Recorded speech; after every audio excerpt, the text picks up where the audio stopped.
Hey there, today I'm going to show you a couple of cool ways that you can open the shoulders and strengthen the shoulders using a kettlebell. And the best part is you don't even have to lift it. So what I would recommend is getting a kettlebell with a little bit of heft, somewhere at least 16 to 20 kilograms, because the main thing is you want to use the weight as an anchor and you don't want it flopping around. So here's what we're gonna do.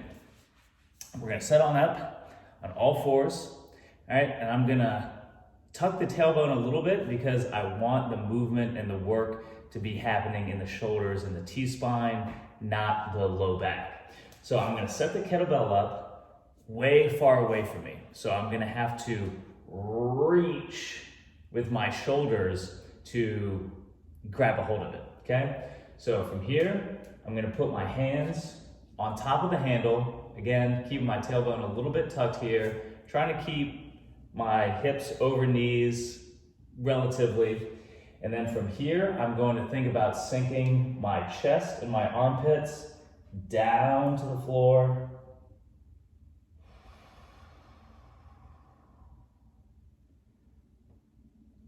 And now here, I'm going to think about pressing down into the handle and relaxing, okay? So I'm actively shrugging my shoulders, pushing away, stiffening through the arms,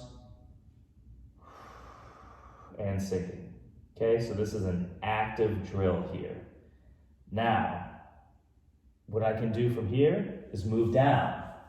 So now I've got my thumbs around the horns and my hands on the belly of the bell. So now what I'm gonna do here is squeeze, right? I'm actually gonna squeeze in, right? Hand to hand, palm to palm, in against the kettlebell, and I'm gonna do the same thing.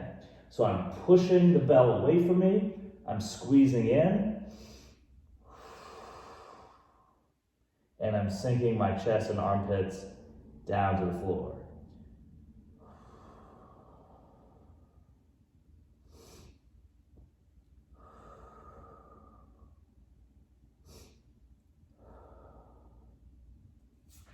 Again, we're using active muscular tension, so this is not exactly easy. Again, the whole time you're thinking about pushing away, right? Really reaching through the shoulders, pushing down simultaneously when we're talking about the top of the handle, and then squeezing in when we're going to the belly. So we can also do this one arm at a time. So again, tucking a little bit. Sometimes I'm liable to lose that tailbone tuck. It's not the worst thing in the world.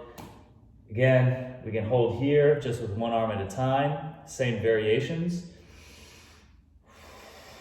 I'm thinking about pushing away and pushing down. And then from here, you can add twists in and out.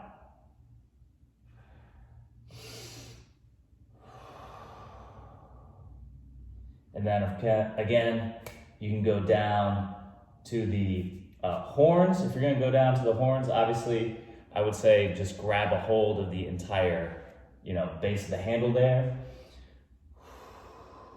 And that's just gonna give you a slightly different grip.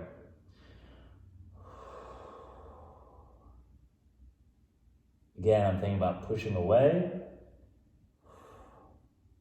And in this particular grip, I'm also thinking about pressing down into the ground, like I'm stabbing the floor. Again, twist in, twist out. And there you have it. So those are a few different ideas there for you, different grips using both arms or one arm at a time. The whole goal here is that we're creating length, right, through the lats, right? We're not necessarily over tightening the traps. We're really just going for that protraction there in the shoulders.